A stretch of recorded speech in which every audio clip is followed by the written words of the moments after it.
Hi, it's Jim McQuaig with Churchill Mortgage.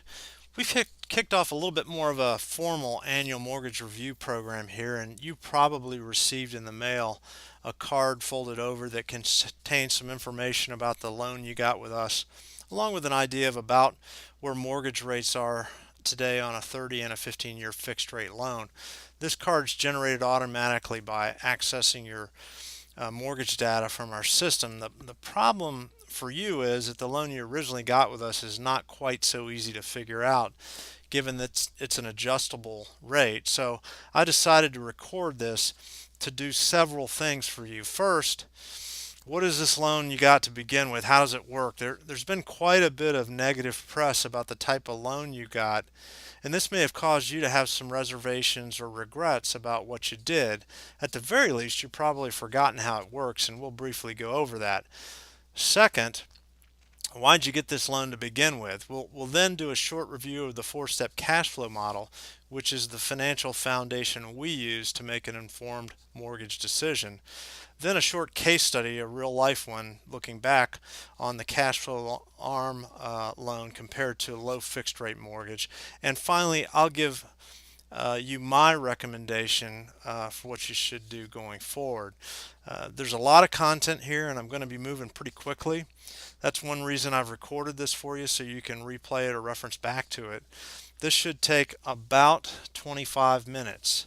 So let's do a quick review so we know exactly what we're talking about when we use the term cash flow arm or option arm. It's simply an adjustable rate loan with some very interesting options available. And you probably recognize these as they appear on your mortgage statement each month: minimum payment, interest only payment, fully indexed payment, and 15-year payment. The confusion arises on this loan because there are actually two rates to consider, and that's a little weird. The two rates are the minimum payment rate and the fully indexed rate. So let's try to clear up the confusion between the two rates by separating the discussion initially, and we'll start off with the minimum payment rate. For most people that have this loan, this is the option they pay each month for the entire time they have it. In the next example, we'll use a minimum payment rate starting at 1.5%. This happens to be for a loan amount of $289,000, which gives us a minimum payment amount of $1,000 per month. That'll be the minimum payment amount for the entire first year of the loan. At the end of the first year, the minimum payment will change, and it could go up or down, but at the beginning, it will always go up given the low start rate on the loan. This is where it can get a little confusing because most of us are familiar with changes being made to the rate on an adjustable rate mortgage, but on this type of loan, the minimum payment adjustment is to the payment itself, not the rate. The maximum yearly change is 7.5% of the payment. So we take the payment amount of 1,000 and we multiply it times 1.075 for the 7.5% increase. The minimum payment in year two would then be 1,075. We do the same thing in year three, multiplying 1,075 times 1.075 to get 1156 for the third year minimum payment. We repeat this for year four and for year five, and you can see that I've calculated what the associated rates are for each of these payment amounts to give you an idea about how much the rate changes as well. Now let's address the fully indexed rate. This is actually the rate you're going to be charged for the money you're borrowing. Remember, the minimum payment rate is simply that, the minimum amount you're allowed to pay to keep the loan current. The fully indexed rate is the real rate on the loan, if you want to think of it that way. How do we get this rate? Well, it's simply by adding a margin to the loan's index. The index for most of the loans we did is the 1-month LIBOR. LIBOR is an acronym. It stands for London Interbank Offered Rate. And in essence, it's the rates that banks charge each other for overnight funds. This rate varies monthly. The margin, however, is fixed for the life of the loan. So each month, the lender will look up the 1-month LIBOR rate. He'll add to it the fixed margin, and he'll come up with a new rate on the loan. You can see in an example of how the rate might be calculated here. If the index was 2.5%. We added our margin of 2.15. We get a new fully indexed rate for this month of 4.65%. Now, all adjustable rate loans are pegged to an index. The index is a widely used financial instrument, and there are several of these commonly used for option arm type loans. You can see the main ones listed here. I won't go into all of them, but we specifically chose to do most of our loans with the 1 month LIBOR index. All of these indices tend to move similarly to one another, and each has advantages and disadvantages. We use the LIBOR because we felt it would be the index that would perform better over time for our clients for a number of reasons. This graph shows the rate on the 1 month LIBOR going back to 1994. You can see how LIBOR has moved over time with a few pretty pronounced down cycles. One of the reasons I like to use LIBOR is its close correlation to Fed funds rate. You can see how closely they track. The reason for this is pretty clear when you know what each of these rates is. The Fed funds rate is the rate that the Fed charges banks for overnight funds. LIBOR is the rate that banks charge each other for overnight funds. So with all the coverage and reporting that you see on the Fed in recent years, the average person tends to have a greater understanding and comfort level with how the Fed funds rate moves and thus how LIBOR moves. Also, LIBOR is very responsive to economic changes. Some would call this volatility. In a way, they're right. But by getting a loan indexed to LIBOR and accepting some of that perceived volatility, the customer gets a couple of big advantages. The first is that the price of the loan up front is lower, and secondly, the margin on these loans tends to be below the margins of all the other indices commonly used for option arms. The yellow line shows the index plus the margin for the fully indexed rate on an option arm during this period. Although there are periods where rates are a little higher on a LIBOR indexed arm, there are also those times when they're lower, and they tend to move lower much quicker than the other indices. Over time, my research shows the LIBOR is a better option in almost every time frame.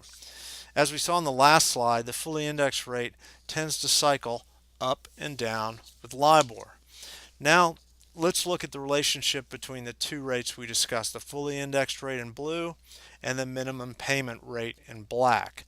This relationship provides unique advantages at all parts of the interest rate cycle in the form of increased financial options. Now, one of those options, and perhaps one of the most widely reported from a less than positive perspective, is negative amortization or deferred interest. It's important to remember that the accumulation of deferred interest or the increase in your loan balance from month to month is an option and can always be avoided by simply paying the fully indexed rate. The problem is that many people were qualified and sold this loan solely on the basis of the minimum payment. However, we didn't do it that way. In fact, the loans we did required the borrower to qualify for the mortgage paying a rate of 7.5% and have their income fully documented. So if you look back in the last 20 years, the rates for any of our customers have been at or above 7.5% for just a few months at the most. The benefit of having the option of deferring interest by paying an artificially low minimum payment is the flexibility gained in managing your finances. This could be for someone who has variable income like commissions, or for a salary person who chooses to take their monthly cash flow savings and invest it elsewhere.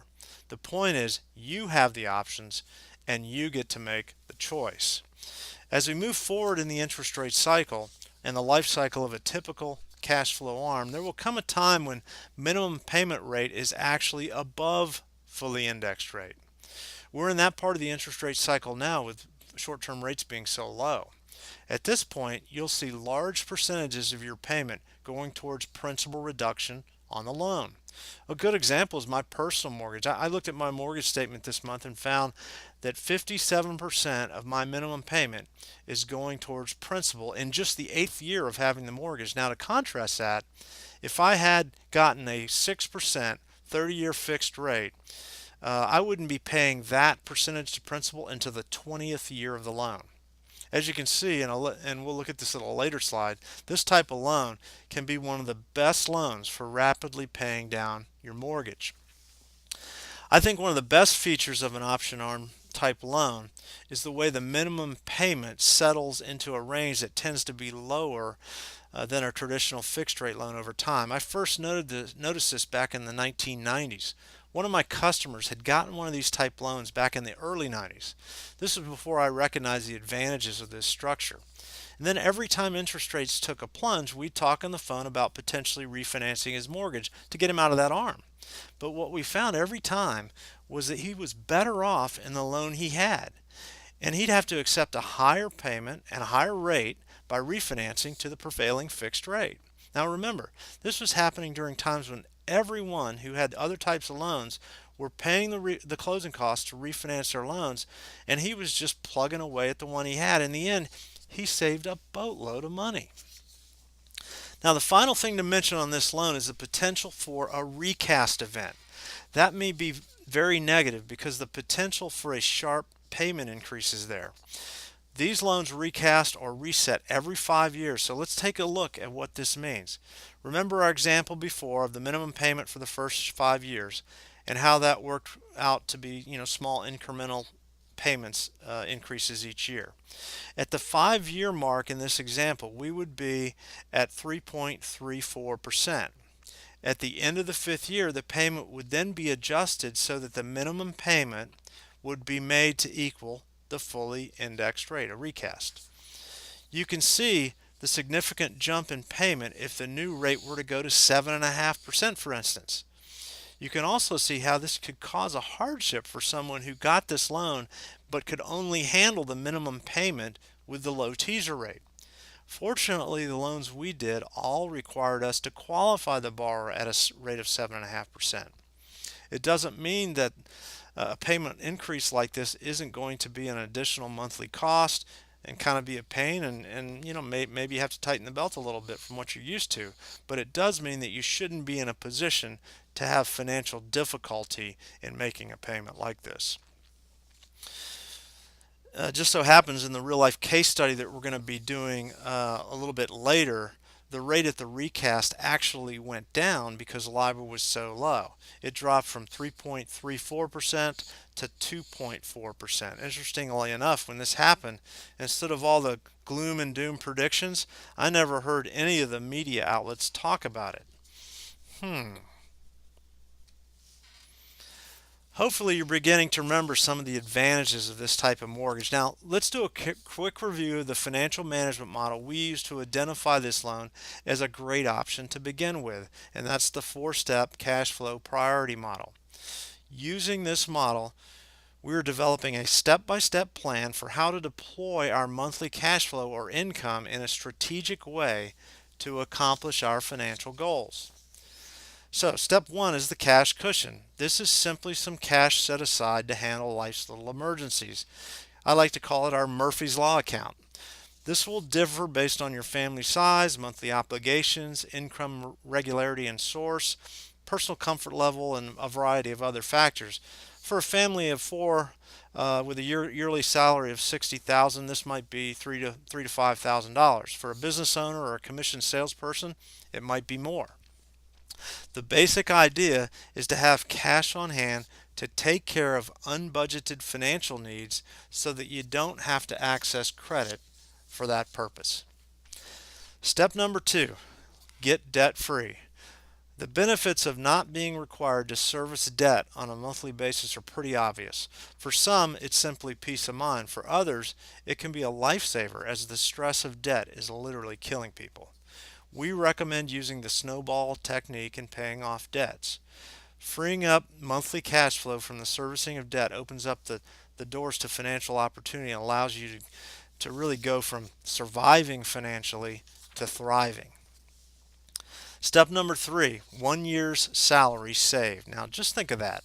Can you imagine having no debt outside your mortgage and 1 year's worth of your income saved up? Close your eyes and just imagine it. Are you breathing easier? Would your food taste better? Would the sun shine brighter? Would the flowers have more color? I can tell you from experience, the answer to all those questions is yes. This kind of liquidity gives you the ability to take advantage of business and investment opportunities and insulates you from financial hardship due to circumstances outside your control. Get liquid and get options. Home sweet home. Step number 4, pay off the house. Remember, once again, you have options. You can pay off the home in the traditional sense by having that mortgage burning party, or you can decide to offset the mortgage liability on your balance sheet with an investment asset. Either way, the mortgage is gone anytime you want it gone. The 4-step cash flow priority model breaks down into 2 distinct sections. The first is the maintenance phase, where you're getting your financial house off life support and head in the right direction. The second is the strategy phase, where you begin to build security and wealth. The overall purpose is to create greater financial safety, give you control over your finances, and create options along the way. Frankly, these 3 things were ultimately what led me to the cash flow arm product in the first place. If you think about how the loan works within the context of this very conservative financial plan, it's a perfect match. Now that we've covered the basics, let's check out how this loan has worked in the real world. We'll use a loan amount of $250,000. Looking back on the loans we did for customers, there's been some variation in minimum payment margin and term, but a starting minimum payment of 1.5% with a 2.15 margin for 30 years was the most common combination of these variables we used for loans with an 80% loan to value. If you have a higher margin, that was likely caused by a higher loan to value or some other factor that was accounted for with the margin, which was somewhat of a pricing mechanism on these loans. We're going to look at this loan with the benefit of hindsight, assuming it was taken out in January of 2006. This graph shows some pretty interesting stuff. The loan amount or balance begins at $250,000 in our example. The start date is January 2006. Keep in mind, we're going to be using the actual rates and numbers based on our ability to look back at what has happened historically. The legend describes the different lines we've plotted: blue, yellow, and green. First, let's look at the blue line. This is the option arm loan, and it shows what would be happening to your loan balance if you chose to pay the minimum payment each month.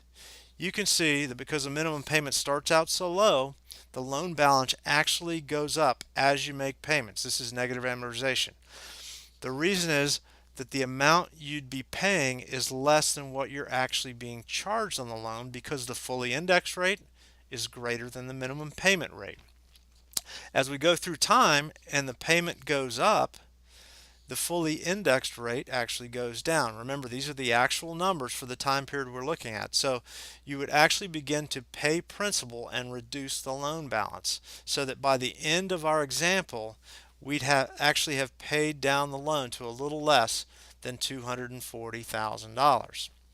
Here's a quick look at the actual interest rates during the period of this analysis. The blue line is the fully indexed rate on the option arm loan. Remember, this is changing each month. The green line shows what rates we'd be able to get on a 30-year fixed rate loan at the time. So in January of 2006, the prevailing rate would have been 6.25%. Now, with the magic of hindsight, I've looked at the optimal times along the way and executed 2 different refinance transactions to save the most money possible. You can see the rates stepping down at the time of these refinances. I used a closing cost number of $3,000 and just added that to the new loan balance. You can see the points of refinance indicated on the yellow line. This is the line for the 30-year fixed rate mortgage. You can see that with each payment we make, the balance of the loan goes down, and at the end of the period, the loan balance would be just over $231,000. One thing I've heard, and you probably have too, during all the so-called mortgage meltdown crisis, is how abusive and predatory these types of loans are. And no doubt, there were some abuses out there, but I hope at this point you can see the reasonable way in which we approach the use of this product, and you can put the role of the loan product itself into proper context. I've also heard some who regret having gotten this type of loan and who wish they'd gotten a safer fixed rate loan. Frankly, that's one of the main reasons I've done this case study for you. As you can see, the real numbers are right here. If you had a $250,000 option arm during this time period and you paid the minimum payment, you would owe $8,346 more on your mortgage than if you had gotten a fixed rate loan and been able to time your refinance transactions at the perfect points along the way. So let's restate that. If you got a fixed rate versus an option arm on a $250,000 loan back in January of 2006, and you paid the required monthly payments each month on both loans, you'd have $8,346 more home equity with a fixed rate loan versus an option arm loan. Okay, let's look at the green line and pull this all together. The green line is a rendering of what your loan amount would look like if you got an option arm loan, but instead of paying the minimum payment amount each month, you decided it was your desire to pay down the loan quicker. So this shows you making the same payment that would have been required in the fixed rate example. This is a cash flow neutral or apples to apples comparison of the two different loan scenarios. You can see if you made the same amount of total payments on both loans, fixed and option arm, you'd only owe $209,254 if you got the option arm and paid it like the fixed. It would take another 5 years to reach that loan balance if you had the fixed rate loan. You would have saved $22,268 doing it just this way. That $22,268 can be a significant number given today's mortgage world, especially if you decide, based on the historically low fixed rates, you'd like to look at refinancing. As you can see, the home you bought in our example in January of 2006 for $312,500, it's now worth just $270,422 according to the Federal Housing Finance Agency's data. Going back to our example transaction, that means if you do want to refinance from the fixed rate scenario, you'd have a current loan balance of $231,522, which would be over 85% of the value of the home requiring PMI or private mortgage insurance. But if you had gotten the option arm scenario we mentioned, your loan balance would be at 77% loan to value, not requiring that added expense of mortgage insurance.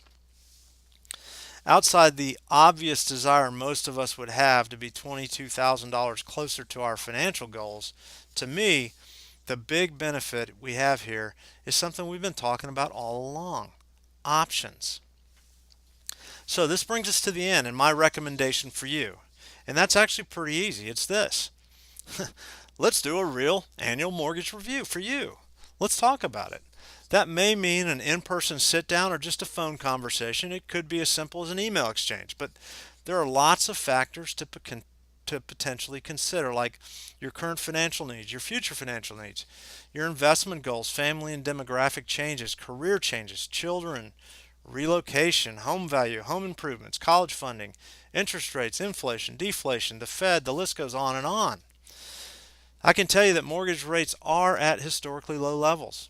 Here's a graph from the St. Louis Fed charting Freddie Mac's 30-year rates since 1975. That encompasses the home buying lifetime for most of us. The red arrow to the right is today. I don't pretend to have a crystal ball, and if I knew the future with certainty, I'd probably be on a golf course someplace warm right now instead of at the office. But it never hurts to take some time to do some planning with a third party who has some specific knowledge in areas you may not, especially when this topic is about one of the biggest, if not the biggest, line items on your personal balance sheet, your home. So let's do it. Give me a call or send me an email. Emailing is probably better, so we can sit down, set up a time to talk. The phone number listed is my cell phone. Feel free to call it. I carry it with me all the time. I do answer it, but I'm not always able to talk right then. But either way, give it a try. I applaud you for taking the time to go through this, and I hope it helped you out. And I really want to sincerely thank you for your trust and for your business, and I look forward to talking to you soon. Hey, have a great day, and good luck to you.